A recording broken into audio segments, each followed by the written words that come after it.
So Second Son is kind of a reinvention of Infamous. It started off as what would an Infamous game be if it was on the next gen hardware, and we also, after the launch of Infamous 2, we knew that the customers had overwhelmingly decided to sacrifice Cole, and so we're like, well, new hardware, new hero, and then that means new power set, and of course it's an Infamous game, we got to have a new city, so we got a lot of new stuff to deal with. And so from, both a narrative standpoint with a new character and all new storyline and new technology and all that, there's a lot of ground up changes to the franchise here. It's a great place for people to join in if you haven't played before. It's not, it's not like, oh, you're going to carry your save forward, and if you didn't have one, you're in trouble, because it's all new character. So I think the two biggest improvements, the most obvious ones, are just the improved computational power of the system. It shows up in the graphics, shows up in how much physics you can do and how much AI you can run, how many pedestrians you can have running around the city. All of those are massive changes. And then the second one, I think, is kind of under the radar, is how important I think the changes to the DualShock are. The new features are great, the light bar, the touchpad, the speaker. But to me, the really important changes are the thumbsticks. They've got a different shape. They have tighter springs. The dead zone's smaller. The pivot points on the trigger is better. The shape of the trigger. All those things. It's the most important channel between the player and the guys like us who make games is the controller. And so improvements in that channel are incredibly important. Especially if, like Infamous games, we try so hard to make you kind of forget the controller, to make it feel like you're actually doing all these things. So even the smallest improvements in the controller are a massive win for us. If you can forget that you're playing it and just kind of you lose yourself into that experience, and the controller is so important in that, breaking down that barrier. So when we were designing the game, we understood that technically we were going to be able to do a lot more with the visuals of this game because of the PlayStation 4 hardware. And so we talked about all the things we thought we could do well, and we thought we could do atmosphere, we thought we could do wet streets and reflections off those streets.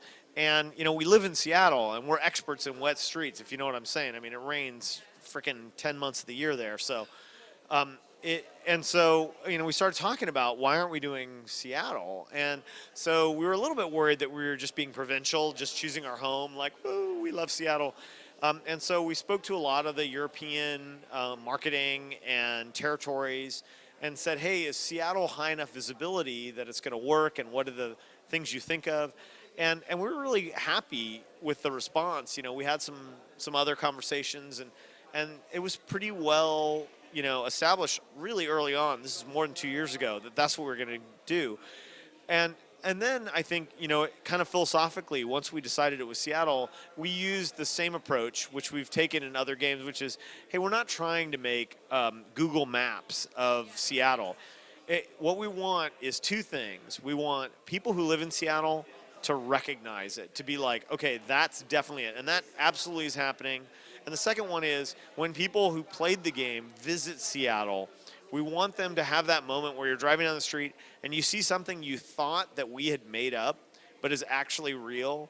And so, the elephant car wash or the crocodile, or these are all, they're Seattle famous. If you live in Seattle, you know what these things are. And so you know that this is real. And it's not like we need to put Starbucks and Microsoft and all these things that Seattle is known for. That's not what we're going for. We're going for the stuff that would be more like, oh my God, I didn't know that was real.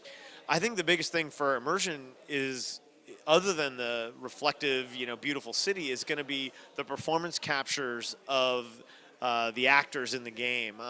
For the first time, I think you can really have situations where they're saying one thing but emoting something else, and that will read very clearly.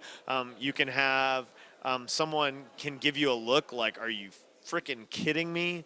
But they don't have to say it. They can express it in a much more natural way.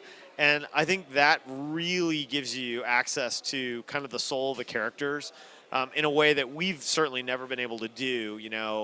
Infamous 2 was our first mocap game, and as proud as I am of that game, capturing the emotions of the actors was not the long suit of that game. We did it. I am very proud of it, but it was where we were, and I think we've taken a big step forward, and it'll really dramatically, I think, affect people's immersion. Yeah, it's very much designed. The game is designed such that you will enjoy it thoroughly as someone who's new to the franchise, but there's a lot of history and sort of connections that you'll notice, whether it's terminology or little details of the history that if you played the other games, you'll certainly connect with. So we for example, when we were even naming the game, we didn't call it Infamous 3 for a very specific reason, which is we wanted to make sure that everybody understood it's a great place to join the franchise. I think there's two things that are the biggest wows. First of all is I think the special effects and the particle effects are absolutely mind-blowingly good. And the tech team that built the system and the artists who did it deserve a ton of credit. We've always viewed the effects of the powers as like almost a character in the game, and we have to invest heavily there, so that's part one. I think part two is the performance captured animations on the characters. When you see it and when you feel it, it probably won't be the first minute of the game, but it's like, the fourth or fifth time, you'll be like, wow, that was actually really great. And it never gets old for me. I see the game every day, and I'm still kind of stunned by how effective it is. And so I can only imagine what it'll be like for players who haven't seen it for the last 2 years to see it.